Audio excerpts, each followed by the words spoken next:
요즘 뉴스에서 머스크가 뜨면 사람들 반응은 딱 둘로 갈립니다. 또 과장하네.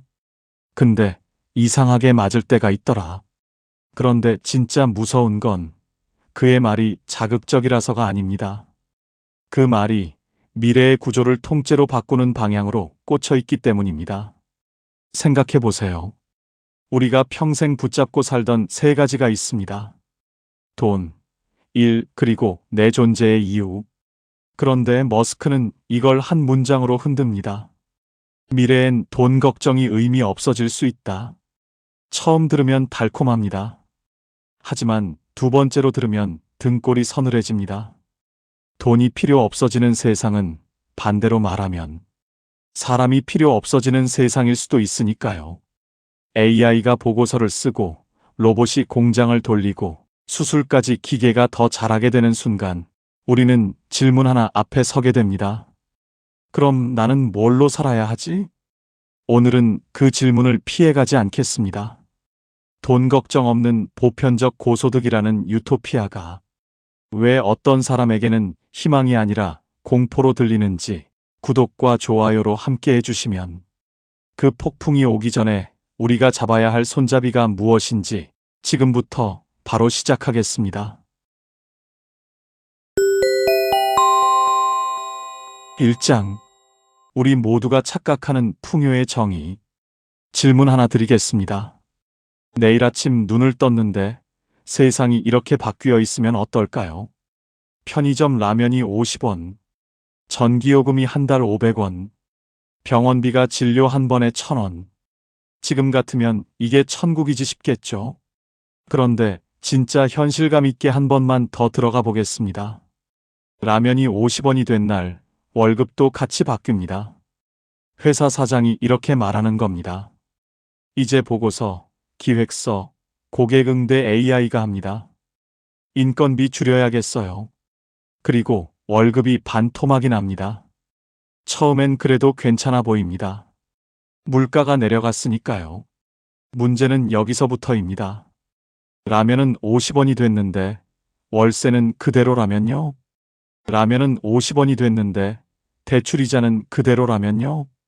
라면은 50원이 됐는데 아이 학원비, 부모님 간병비, 내 보험료는 그대로라면요? 풍요는 가격표에서 먼저 옵니다. 불안은 고정비에서 터집니다. 이게 머스크식 보편적 고소득이 섬뜩한 이유입니다. 사람들은 정부가 돈 나눠주나 보다라고 생각하지만 머스크의 그림은 다릅니다.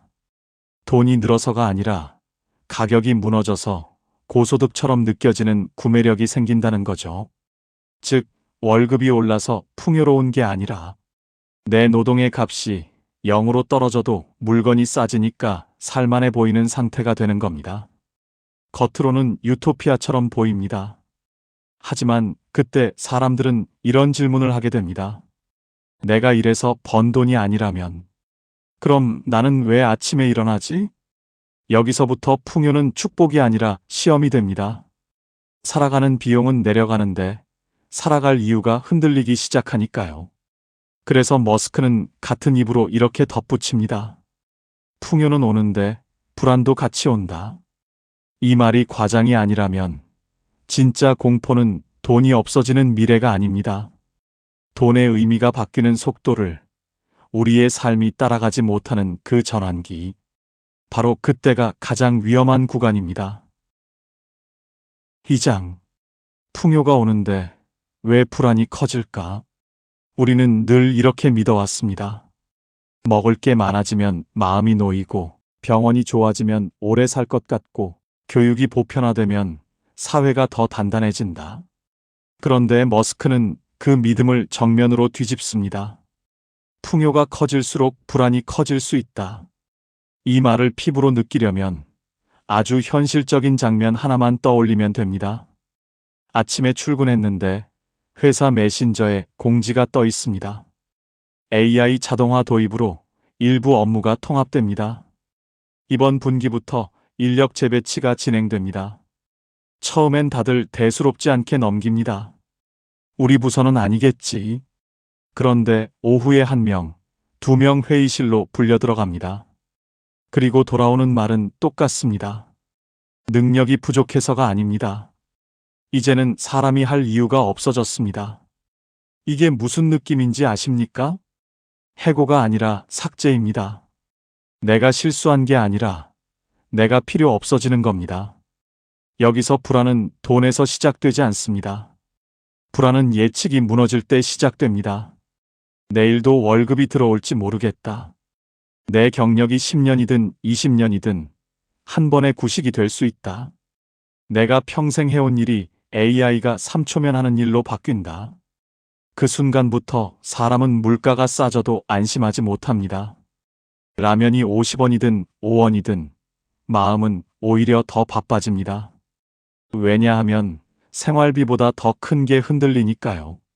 내가 사회에 쓸모 있다는 감각, 내가 내일을 예측할 수 있다는 감각, 내가 내 삶의 방향을 정할 수 있다는 감각. 이 세 가지가 동시에 흔들리면 풍요는 축복이 아니라 공포로 바뀝니다. 그래서 머스크가 말한 돈 걱정이 의미 없어질 수 있다는 문장은 달콤한 선언이 아니라 경고문처럼 들립니다. 돈이 문제였던 시대에서 역할이 문제인 시대로 넘어갈 수 있다는 경고. 그리고 진짜 공포는 여기서 시작됩니다. 물건은 넘치는데 사람들은 묻기 시작하니까요. 그럼 나는 이제 무엇으로 살아야 하지? 하고 느낄 겁니다. 3장. 화이트 칼라가 먼저 무너진다는 잔인한 예고. 많은 분들이 이렇게 믿습니다. 그래도 내일은 사람 손이 필요하지. 현장부터 없어지겠지. 사무직은 남겠지. 그런데 머스크는 정반대로 말합니다. 먼저 흔들리는 건 현장이 아니라 책상 위다. 손으로 원자를 만지는 일이 아니라 컴퓨터 안에서 끝나는 일이 먼저 무너진다. 왜냐고요? 사무직 업무는 이미 데이터로 살아있기 때문입니다. 보고서, 이메일, 계약서, 상담 기록, 회의록, 기획안, 숫자표. 이건 종이가 아니라 파일이고, 파일은 AI가 가장 좋아하는 먹잇감입니다. 즉, AI는 현장에 내려가기 전에 먼저 사무실을 삼킵니다. 상상해 보세요. 월요일 아침 회사가 새 시스템을 깔았다고 합니다. 업무 효율화 AI 도입. 처음엔 다들 편해질 줄 압니다. 그런데 2주 뒤부터 이상한 일이 벌어집니다. 회의가 줄어듭니다. 자료 요청이 사라집니다. 야근이 없어지는 게 아니라 사람이 없어지기 시작합니다. 그리고 인사팀이 이렇게 말합니다. 이제 10명이 하던 일을 2명이 관리하면 됩니다. 여기서 공포는 해고가 아닙니다. 내가 열심히 살았던 방식 자체가 구식이 되는 느낌. 내 경력의 가치가 하루아침에 파일처럼 압축돼 버리는 느낌입니다. 그런데 더 섬뜩한 장면이 하나 더 있습니다. 바로 로봇 의사 이야기입니다. 우리는 의사를 이렇게 생각하죠. 가장 오래 공부한 사람, 가장 안전한 직업, 노력하면 끝까지 살아남는 자리. 하지만 머스크가 던지는 질문은 잔인할 정도로 단순합니다. 손떨림 없는 존재가, 피곤하지 않은 존재가, 감정 기복 없는 존재가, 수백만 번의 수술을 시뮬레이션으로 연습한다면 인간이 이길 수 있나? 물론 당장 내일 병원이 전부 바뀌진 않을 겁니다. 의료는 규제와 책임, 윤리와 합의가 얽혀 있으니까요. 하지만 중요한 건 날짜가 아닙니다. 방향입니다. 전문직조차 안전하다는 믿음이 깨지는 방향. 그 믿음이 깨지는 순간 사회는 단순히 일자리를 잃는 게 아니라 노력하면 올라갈 수 있다는 사다리 자체를 잃습니다. 그리고 사다리가 사라진 사회에서 사람들은 이렇게 묻습니다. 그럼 나는 뭘 믿고 버티지? 열심히 살아온 게 도대체 무슨 의미였지? 화이트 칼라가 먼저 무너진다는 말이 잔인한 이유는 소득이 아니라 신념을 먼저 무너뜨리기 때문입니다. 4장. 그래서 나온 말이 기본이 아니라 고소득이다. 사람들이 머스크 얘기를 듣고 가장 먼저 던지는 말이 있습니다. 그럼 기본소득 주면 되잖아. 맞습니다. 지금까지의 상식으로는 그게 정답처럼 보이죠. 일자리가 줄어드니 최소한 굶지는 않게 해주자. 그게 기본소득입니다. 그런데 머스크는 거기서 한 단계 더 올라갑니다. 기본이 아니라 고소득. 이 단어 하나가 사람을 소름 돋게 만듭니다. 왜냐하면 고소득이라는 말은 누군가에게 주는 동정이 아니라 세상이 통째로 결핍에서 빠져나간다는 선언이기 때문입니다. 이 그림을 현실로 끌어오면 이렇게 됩니다. 아침에 일어나면 배송 로봇이 새벽에 문 앞까지 물건을 쌓아두고, 식당은 사람 대신 로봇이 24시간 요리를 하고, 공장은 불이 꺼지지 않습니다. 교대가 필요 없으니까요.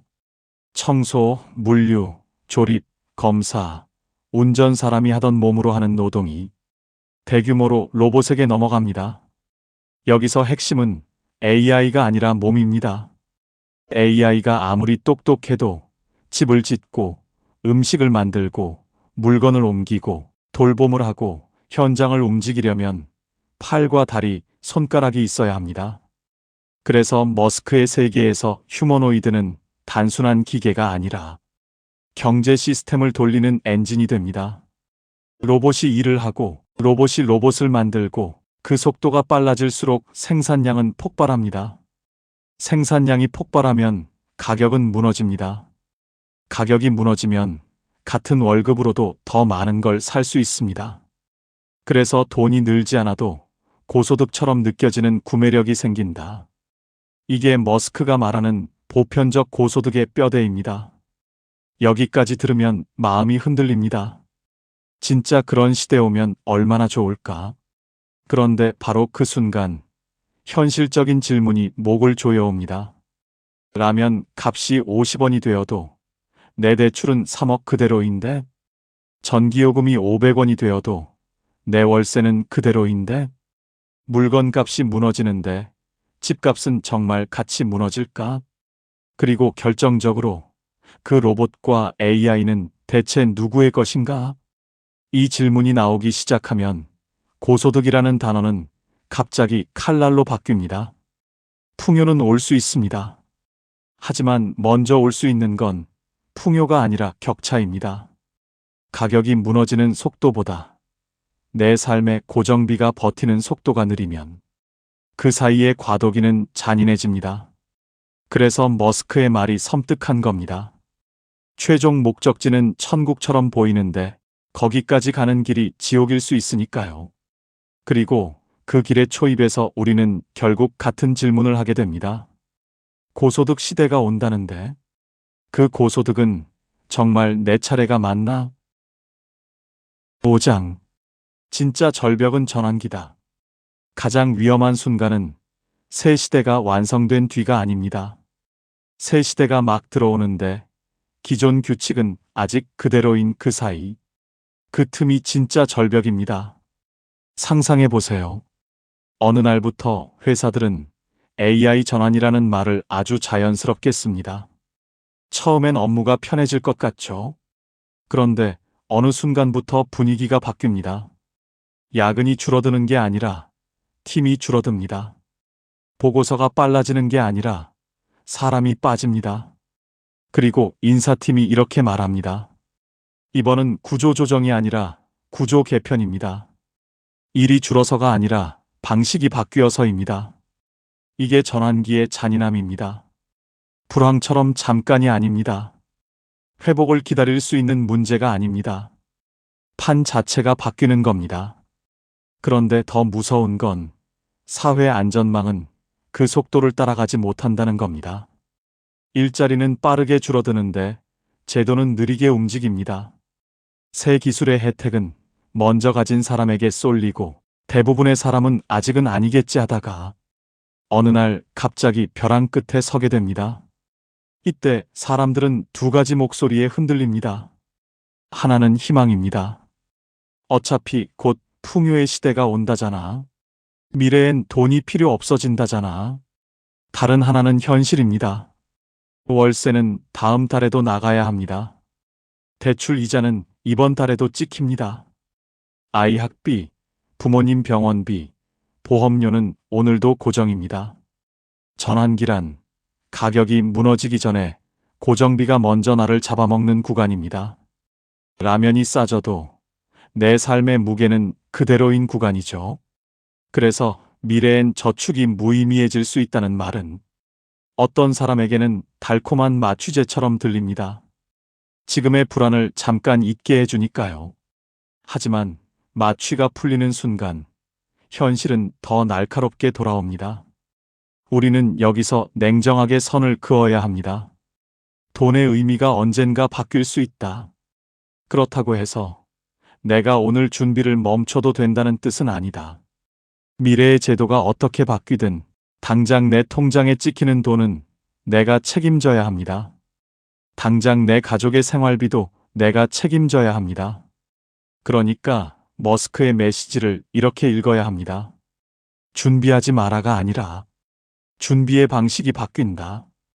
전환기의 공포는 미래가 무서워서가 아닙니다. 미래가 오기 전에 지금의 내가 무너질까봐 무서운 겁니다. 그래서 진짜 절벽은 풍요의 시대가 아니라 그 풍요가 오기 직전 규칙이 바뀌는 그 몇 년입니다. 6장 에너지가 곧 권력이다. 그리고 태양광 이야기의 진짜 뜻. 머스크가 미래를 말할 때 겉으로는 AI, 로봇, 일자리 이야기를 합니다. 하지만 밑바닥을 끝까지 파고 들어가면 딱 하나가 남습니다. 바로 전기입니다. AI는 생각하는 기계가 아닙니다. 전기를 먹는 공장입니다. 데이터 센터는 전기가 끊기는 순간 그대로 멈춥니다. 로봇도 마찬가지입니다. 배터리가 없으면 움직이는 존재가 아니라 서 있는 금속 덩어리죠. 그래서 앞으로의 경쟁은 이런 식으로 바뀔 수 있습니다. 누가 더 똑똑한 AI를 만들었냐가 아니라 누가 더 오래, 더 싸게, 더 많이 전기를 확보했냐? 이게 무슨 뜻인지 피부로 느껴보려면 아주 쉬운 장면으로 바꿔보겠습니다. 갑자기 폭염이 길어지고 전력 수요가 치솟습니다. 뉴스에 전력 예비율 경고라는 자막이 뜨고 산업단지에는 순환정전이 시작됩니다. 그 순간 어떤 회사는 멈춥니다. AI 서버가 꺼지고 로봇 라인이 서고 생산이 끊깁니다.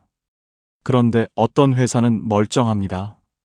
자체 발전, 장기 전력 계약, 대규모 태양광과 저장 장치로 혼자만 계속 굴러갑니다. 여기서부터 권력이 갈립니다. 멈춘 쪽은 손해를 보고 굴러가는 쪽은 시장을 먹습니다. 머스크가 태양을 말하는 이유가 바로 여기 있습니다. 지구에서 복잡하고 위험한 에너지 퍼즐을 맞추는 것보다 이미 하늘에 떠 있는 거대한 에너지 원천을 끌어다 쓰는 게 결국 가장 현실적인 승부처라는 겁니다. 태양광 이야기를 친환경 트렌드 정도로 들으면 오해입니다. 이건 전력 생산 방식의 유행이 아니라 미래의 권력 구조가 어디로 이동하느냐의 문제입니다. 앞으로 경제의 병목은 두 가지로 압축될 가능성이 큽니다. 칩과 전력. 칩이 있어도 전기가 없으면 AI는 굴러가지 않습니다. 전기가 있어도 칩이 없으면 생산성이 나오지 않습니다. 그래서 권력은 땅이나 공장만 가진 사람에게서 전력 인프라를 가진 사람, 냉각과 송전망을 통제하는 쪽, 반도체 공급망을 장악한 쪽으로 이동할 수 있습니다. 이건 투자 조언이 아닙니다. 사회 구조의 경고입니다. 전기를 가진 쪽이 AI를 돌리고 AI를 돌리는 쪽이 생산성을 만들고 생산성을 가진 쪽이 규칙을 정합니다. 그리고 바로 이 지점에서 우리가 다시 물어야 합니다. 그럼 보편적 고소득은 자동으로 오나? 아닙니다. 전기와 칩을 움켜쥔 소수가 생산성을 독점하면 풍요는 전체의 축제가 아니라 소수의 왕국이 될 수도 있습니다. 결국 결론은 하나입니다. 기술이 풍요를 가능하게 만들 수는 있어도 그 풍요를 나눠 갖는 방식은 사회가 선택해야 합니다. 머스크가 태양을 이야기하는 건 단순히 미래가 밝다는 말이 아니라 누가 스위치를 쥘 것인가를 묻는 말입니다. 7장 노화는 해결 가능한 문제라는 말이 던지는 또 다른 폭탄. 머스크의 예언이 섬뜩한 이유는 돈과 직업만 흔드는 게 아닙니다. 그는 인간의 몸, 인간의 수명까지도 고칠 수 있는 시스템처럼 봅니다. 그리고 이렇게 말하죠. 노화는 해결 가능한 문제다. 이 말이 왜 폭탄이냐면요. 노화가 치료 가능한 현상이 되는 순간 세상에서 제일 먼저 무너지는 건 병원이 아니라 우리 인생의 설계도입니다. 지금은 인생이 대충 이런 구조로 돌아갑니다. 20에서 30년 일하고 60쯤 은퇴 준비하고 70 이후는 건강이 변수. 그래서 연금도 보험도 부동산도 가족 계획도 그 리듬에 맞춰져 있습니다. 그런데 만약 어느 날부터 뉴스가 이렇게 나오기 시작하면 어떨까요? 60대의 몸이 40대 수준으로 회복됩니다. 노화 속도를 절반으로 줄이는 치료가 상용화됩니다. 그 순간부터 은퇴는 끝이 아니라 중간 점검이 됩니다. 60에 은퇴한다는 개념이 이상해집니다. 왜냐하면 몸은 멀쩡한데 제도만 늙어 있기 때문입니다. 여기서부터 진짜 긴장이 터집니다. 회사 입장에선 이렇게 됩니다. 은퇴는 왜 해요? 아직 충분히 일할 수 있잖아요. 청년 입장에선 이렇게 됩니다. 자리가 안 나요. 위가 안 비어요. 국가 입장에선 이렇게 됩니다. 연금은 누가 감당하죠? 30년 받던 걸 60년 받으면 시스템이 버텨요? 즉, 장수는 축복이면서 동시에 세대 간 충돌을 현실로 끌어오는 도화선이 됩니다. 그리고 더 무서운 질문이 하나 있습니다. 그 장수 기술은 과연 누구부터 적용될까요? 처음에는 늘 그렇습니다. 비싸고 한정적이고 특정 계층이 먼저 씁니다. 그럼 어떤 일이 벌어질까요? 돈 있는 사람은 더 오래 건강하게 일하고 더 오래 자산을 쌓습니다. 돈 없는 사람은 여전히 빨리 늙고 빨리 병들고 빨리 시장에서 밀려납니다. 그 순간부터 불평등은 소득 격차가 아니라 수명 격차로 바뀝니다. 한쪽은 90세에도 현역이고 한쪽은 70세에도 소모됩니다. 이게 왜 섬뜩하냐면 그 순간부터 사회는 더 이상 같은 게임을 하는 사람들이 모여 사는 곳이 아니게 되기 때문입니다. 같은 나라에 살지만 서로 다른 시대를 사는 집단이 생깁니다. 그래서 머스크의 미래 그림은 늘 한 덩어리로 연결됩니다. AI가 일을 바꾸고 로봇이 생산을 바꾸고 전기가 권력을 바꾸고 그리고 마지막으로 인간의 수명이 룰 자체를 바꿉니다. 이게 따로따로 오지 않습니다. 연쇄적으로 옵니다. 결국 노화는 해결 가능하다는 말은 건강 뉴스가 아닙니다. 세상은 앞으로 돈과 직업만 바뀌는 게 아니라 인간이 살아가는 시간의 규칙까지 바뀔 수 있다는 경고입니다. 그리고 그 규칙이 바뀌는 순간 우리가 준비해야 할 것은 단 하나로 압축됩니다. 얼마나 오래 사느냐가 아니라 그 긴 시간을 어떤 의미로 채울 수 있느냐입니다. 8장. 그럼 우리는 행복해질까? 또는 더 불행해질까? 여기서 결국 마지막 질문 하나가 남습니다. 돈 걱정이 사라지면 우리는 행복해질까? 처음엔 당연히 그렇다라고 대답하고 싶습니다. 카드값에 쫓기지 않고 월세에 숨막히지 않고 병원비에 겁먹지 않는 삶. 그건 분명히 사람을 살게 해주는 조건입니다. 하지만 머스크가 던지는 공포는 여기서 시작됩니다. 돈의 문제가 풀리는 순간 더 큰 문제가 튀어나온다는 겁니다. 현실로 딱 한 장면만 그려보겠습니다. 당신이 땀 흘려 만든 기획서가 있습니다. 며칠 밤을 새워가며 자료를 붙이고 문장을 다듬고 설득의 흐름을 만들었습니다. 드디어 제출하려고 하는데 옆자리 동료가 웃으면서 말합니다. 그거 AI한테 시켜보세요. 10초면 더 잘 나와요. 그리고 실제로 AI가 더 완벽하게 만들어냅니다. 논리도 더 깔끔하고 문장도 더 부드럽고 숫자도 더 정확합니다. 그 순간 사람은 멍해집니다. 내가 부족해서가 아닙니다. 내가 노력하지 않아서가 아닙니다. 그냥 인간이 이 게임에서 더 느린 존재가 된 겁니다. 여기서부터 불안은 돈이 아니라 자존감에서 시작됩니다. 내가 평생 쌓아온 나는 이걸 잘한다는 감각이 한 번에 무너져 버리니까요.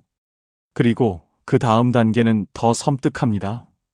로봇이 나보다 요리를 잘하고 AI가 나보다 말을 더 잘하고 기계가 나보다 더 공감하는 표정을 만들 수 있는 세상에서 사람은 어느 순간 이런 질문을 하게 됩니다. 그럼 나는 뭘 하면 되지? 이 질문은 단순히 직업을 잃는 질문이 아닙니다. 내 존재의 이유를 묻는 질문입니다. 우리는 보통 일이 돈을 주는 행위라고 생각하지만 사실 일은 사회와 연결되는 끈이기도 합니다. 내가 누군가에게 필요하다는 증거이고 내가 오늘을 살아낸 이유가 되기도 하죠. 그런데 풍요의 시대가 와서 생계를 위한 노동이 사라지고 원하면 아무것도 안 해도 되는 세상이 되면 사람은 오히려 더 잔인한 자유를 받게 됩니다. 아무도 나에게 해야 한다를 강요하지 않는 자유. 그런데 그 자유 속에서 스스로 살 이유를 만들어야 하는 의무. 이게 풍요의 시대가 의미의 위기를 동반하는 이유입니다. 돈 걱정이 사라지는 순간 사람들은 또 다른 걱정을 시작합니다. 나는 무엇으로 만족할까? 나는 무엇으로 존엄을 증명할까? 나는 무엇으로 내 하루를 의미 있게 만들까? 머스크 예언의 진짜 공포는 여기 있습니다. 가난이 사라질 수 있다는 말이 아니라 가난이 사라진 뒤에도 인간이 불행해질 수 있다는 말. 결국 결론은 이렇게 바뀝니다. 풍요가 행복을 가능하게 만들 수는 있지만 행복을 보장해 주지는 않는다. 그리고 그 시대에 살아남는 사람은 돈을 가장 많이 가진 사람이 아니라 의미를 스스로 만들어낼 줄 아는 사람일 겁니다. 9장 결론. 그래서 지금 우리가 해야 할 현실적인 준비. 여기까지 듣고 나면 어떤 분은 이렇게 말할 수 있습니다. 무섭네. 그럼 우린 끝이야? 아닙니다. 오히려 지금이 갈림길입니다. 기술이 우리를 어디로 데려갈지는 정해져 있지 않습니다. 정해지는 건 우리 사회가 어떤 선택을 하느냐입니다. 그리고 개인에게도 선택이 있습니다. 미래에 돈이 필요 없어진다는 말을 믿고 준비를 멈추는 선택이 아니라 준비의 방식이 달라진다는 쪽으로 방향을 바꾸는 선택 말입니다. 지금 당장 실천 가능한 준비를 3가지로 정리해 보겠습니다. 첫째, 현금 흐름을 지키는 힘을 키워야 합니다. 미래가 어떻게 바뀌든 전환기는 버텨야 합니다. 버티는 힘은 낭만이 아니라 현금 흐름에서 나옵니다. 둘째, 내 일을 AI로 대체당하지 않게 하려 하지 말고 AI로 증폭시키는 습관을 만들어야 합니다. AI가 내 일을 완전히 빼앗기 전에 내 속도를 올려야 합니다. 이건 직업이 뭔지와 상관없이 적용됩니다. 셋째, 의미의 기반을 직업 하나에만 걸지 말아야 합니다. 일이 바뀌는 시대에는 정체성이 흔들립니다. 그러니 관계, 건강, 배움, 창작, 공동체 같은 기반을 넓혀야 합니다. 한 개가 무너지면 다른 기반이 나를 붙잡아줘야 하니까요. 마지막으로 한 문장만 남기겠습니다. 머스크의 예언은 노후 준비하지 마라가 아닙니다. 노후 준비의 공식이 바뀌고 있다에 가깝습니다. 돈이 중요하지 않은 시대가 올지도 모릅니다. 하지만 그 시대가 오기 전까지, 그리고 그 시대가 와서도 준비의 가치는 사라지지 않습니다. 왜냐하면 준비란 돈을 모으는 행위가 아니라 변화 속에서도 내가 선택권을 잃지 않게 만드는 장치이기 때문입니다. 우리는 지금 롤러코스터의 꼭대기에서 내려가기 직전일지 모릅니다. 그렇다면 가장 중요한 건 하나입니다. 눈을 감고 타는 사람이 될 것인가, 손잡이를 잡고 타는 사람이 될 것인가. 오늘 이야기가 여러분의 손잡이를 조금 더 단단하게 만드는데 도움이 되었으면 합니다. 끝까지 함께 해주셔서 감사합니다. 구독과 좋아요는 영상 제작에 큰 힘이 됩니다. 감사합니다.